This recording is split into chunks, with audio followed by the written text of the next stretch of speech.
అందరికీ వినాయక చవితి శుభాకాంక్షలు. గణేష నిమజ్జనం ఎలా చేయాలి? దాని వివరణ ఏంటి అనేది నేను ఈ వీడియోలో చెప్పబోతున్నానండి. నేను గణేష్ నిమజ్జనం ఎలా చేశాను ఏంటి అనేది ఈ వీడియోలో అయితే చెప్పబోతున్నాను. సో నిమజ్జన రోజున విగ్రహాన్ని నిమజ్జన కోసం తరలించే ముందు ఒక ఉద్వాసన మంత్రం అనేది ఉంటుందన్నమాట. సో ఫస్ట్ మనం ఏదైతే సాయంత్రం కానీ లేకపోతే ఏ రోజైతే మీరు నిమజ్జనం చేయాలనుకుంటున్నారో ఆ రోజు స్వామివారికి దీపము ధూపము వేసి నైవేద్యం కూడా మనము స్వామివారికి సమర్పించాలన్నమాట. అర్పించిన తర్వాత మనం గణేశుడికి చివరి ప్రార్థనలు చేయాలి. సో అపరాధ స్తోత్రం ఏదైతే ఉందో అవి మనం ఏమైనా తప్పులు ఉంటే క్షమించమని ఆయన్ని ప్రార్థించాలి. అలాగే మనము వేడుకలు ప్రారంభమయ్యే ముందు ఏడాది ప్రారంభంలో రావాలని కూడా ఆయన్ని ప్రార్థించండి. నిమజ్జన అంటే వీడ్కోలు చెప్పడం కాదు, కానీ ఆయన వచ్చిన చోట నుండి ఆయన సొంత నివాసానికి పంపించడం అనమాట. సో ఫస్ట్ అయితే స్వామివారికి బొట్టు అలాగే గంధము సమర్పించాలి. అలాగే పుష్పము నైవేద్యము కూడా స్వామివారికి సమర్పించాలి. సమర్పించిన తర్వాత మనం ఒక మంత్రాన్ని జపించాలి. ఆ మంత్రం ఏమిటంటే యజ్ఞేన యజ్ఞ మాయా జనతా దేవాః దాని ధర్మాణి ప్రథమాన్యాసం తేహనాకం మహిమాన సద్ద సంస్థ సాధ్యాస్తని దేవాః.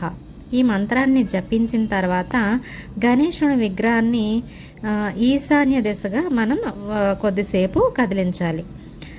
అలా కదిలించిన తర్వాత మనం మంగళహారతిని అర్పించాలన్నమాట. దేవుడికి మనకి మంగళహారతులు ఏవైతే ఉన్నాయో మనం చివరిగా గణపతి దేవుడికి మంగళహారతిని ఇవ్వాలి.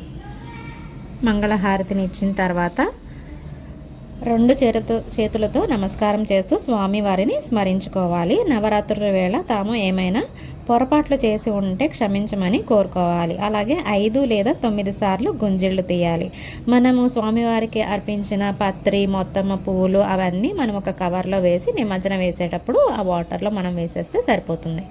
అలాగే మనం స్వామివారిని నిమజ్జనకి చేసే ముందు మన ఇంటి నలుమూలల మనము దేవుణ్ణి తీసుకెళ్ళి చూపించాలన్నమాట.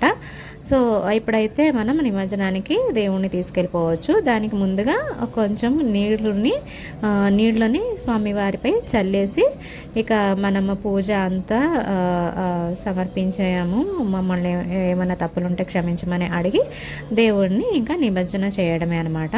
మనము కలశం కూడా పెట్టుకుంటాం కదండి. కలశంలో వాటర్ ఏం చేయాలి, ఆ జాకెట్ ముక్క ఏం చేయాలి అనేది కూడా చాలామందికి డౌట్ ఉంది. సో నేను చెప్పబోయేది ఏంటంటే మనం కలశంలో తమలపాకు పువ్వు ఏవైతే ఉన్నాయో అవి తీసేసి ఇంటిల్లపాది ఈ వాటర్ని మనం స్నానానికి ఉపయోగించుకోవచ్చు అనమాట. సో ఓన్లీ స్నానానికి మాత్రమే ఉపయోగించుకోవాలి, లేదా మనం మొహం కూడా అలా కడుక్కోవచ్చు. అలాగే మనము దేవుడిని పసుపు రూపంలో కూడా మనం పెడతాం కదండి, పసుపుతో చేసి పెడతాం కదా. సో ఈ పసుపుని మనం నలుగు పిండిలో కలుపుకొని మనం మొహానికి పెట్టుకోవచ్చు అనమాట. సో ఈ వీడియో అయితే మీకు నచ్చింది అనుకుంటున్నాను.